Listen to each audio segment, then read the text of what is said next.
भारत और पाकिस्तान के बीच सीमा पर तनाव कम करने के लिए एक अहम सीज फायर समझौते पर सहमति बन गई है। इस समझौते की पहल पाकिस्तान की ओर से की गई, जिसे भारत ने अपनी शर्तों के साथ स्वीकार किया।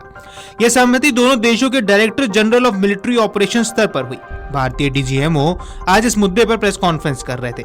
तीनों सेनाओं के अधिकारी जब प्रेस ब्रीफिंग के लिए पहुंचे तो ऑडियो वीडियो प्रस्तुति चलाई गई। इसके माध्यम से भी भारतीय सेना ने स्पष्ट संदेश दिया।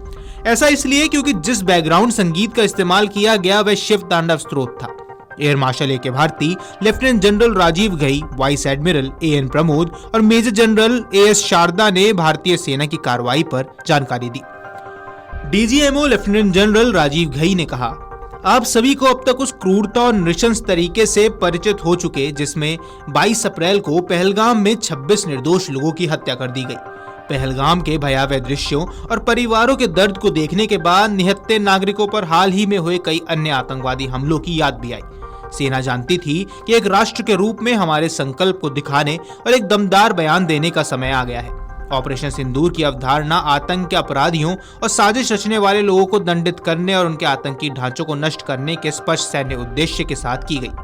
भारतीय आतंक को नहीं सहने के लिए दृढ़ संकल्पित है। डीजीएमओ राजीव घई ने बताया कि सेना ने सीमा पार के आतंकी परिदृश्य को समझने के लिए बहुत मेहनत की है।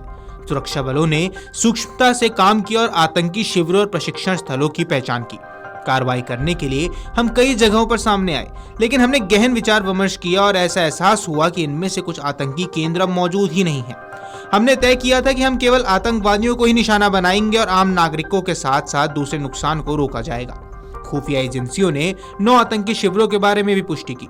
इनमें से कुछ पाकिस्तानी कब्जे वाले जम्मू कश्मीर में थे, जबकि कुछ अन्य पाकिस्तान के पंजाब प्रांत में थे। मुरीद के लश्कर ए तैयबा का केंद्र है। पिछले कई वर्षों में यहाँ अजमल कसाब और डेविड हेडली जैसे कुख्यात लोगों को ट्रेनिंग मिली। 9 और 10 मई की रात को भी पाकिस्तान ने एयरफील्ड और महत्वपूर्ण प्रतिष्ठानों को निशाना बनाने की कोशिश की। थल सेना और वायुसेना की समेकित वायु रक्षा प्रणाली की वजह से हर हमले को नाकाम कर दिया गया। भारत की गोलाबारी में पाकिस्तान की सेना के 35 से 40 जवान मारे गए। भारत के DGMO lieutenant general Rajiv Ghai ने आगे कहा कि हमने कई आतंकी ठिकानों की पहचान की, लेकिन कई आतंकी ठिकाने डर की वजह से खाली हो गए थे।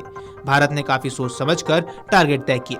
सेना ने आतंकी हमले का जवाब दिया। सेना ने पाकिस्तान में 9 आतंकी ठिकानों को तबाह किया। उन्होंने आगे कहा कि 100 से ज्यादा आतंकी स्ट्राइक में मारे गए। इसमें हाई वैल्यू टारगेट भी शामिल थे।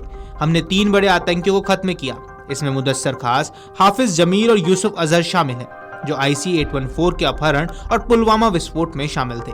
उन्होंने बताया कि इसके तुरंत बाद पाकिस्तान द्वारा नियंत्रण रेखा का भी उल्लंघन किया गया और हमारे दुश्मन की अनिश्चित और घबराई हुई प्रतिक्रिया नागरिकों, आबादी वाले गांवों और गुरुद्वारों जैसे धार्मिक स्थलों की संख्या से स्पष्ट थी कि दुर्भाग्य से उनके हमले में मारे गए, जिससे कई लोगों की दुखद मृत्यु हो गई। भारतीय वायुसेना ने इन हमलों में इनमें से कुछ कैंपों पर हमला करके एक प्रमुख भूमिका निभाई और भारतीय नौसेना ने सटीक हथियारों के मामले में साधन उपलब्ध करवाए। भारतीय वायुसेना के पास आसमान में मौजूद हथियार थे। डीजीएमओ ने बताया कि भारतीय सेना ने किसी भी पाकिस्तानी विमान को भारतीय सीमा में नहीं घुसने दिया, लेकिन इस समय इतना जरूर कह सकते हैं कि भारतीय सेना ने पाकिस्तान के कई अत्याधुनिक विमानों को मार गिराया। DGMO lieutenant general Rajiv Ghai ने आगे बताया कि 8 से 9 मई की रात को पाकिस्तान ने सीमाओं के पार हमारे हवाई क्षेत्र में ड्रोन और विमान भेजने की हिमाकत की। बड़े पैमाने पर बुनियादी ढांचों को निशाना बनाया गया और कई असफल प्रयास किए गए। पाकिस्तान ने जब नियंत्रण रेखा पर फिर से उल्लंघन किया तो भारत ने आर्टिलरी फायरिंग से मुंह तोड़ जवाब दिया। भारत ने आतंकवादियों और उनके समर्थकों को संदेश दिया कि पाकिस्तान में कोई भी जगह उनके लिए सुरक्षित नहीं है। वे एक जगह से प्रशिक्षण हासिल कर हमले नहीं कर सकते।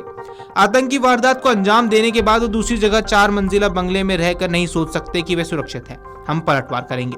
10 मई को सीजफायर समझौते पर सहमत होने के बावजूद उन्होंने ड्रोन और मिसाइलें भेजी। उन्हें जान लेना चाहिए था कि उल्लंघन के गंभीर परिणाम होंगे। ऑपरेशन सिंदूर अभी भी जारी है। गौरतलब है कि आपको बता दें कि सेना के अधिकारियों ने तस्वीरों के साथ विस्तार से बताया कि सैन्य कार्रवाई से पहले के हालात कैसे थे और बाद का मंजर कैसा था। वीडियो डेस्क अमरउजाला.com। अगर आप ये वीडियो YouTube पर देख रहे हैं तो हमारे चैनल को सब्सक्राइब कर बेल आइकन दबाएं और Facebook पर देख रहे हैं तो हमारे पेज को लाइक करें।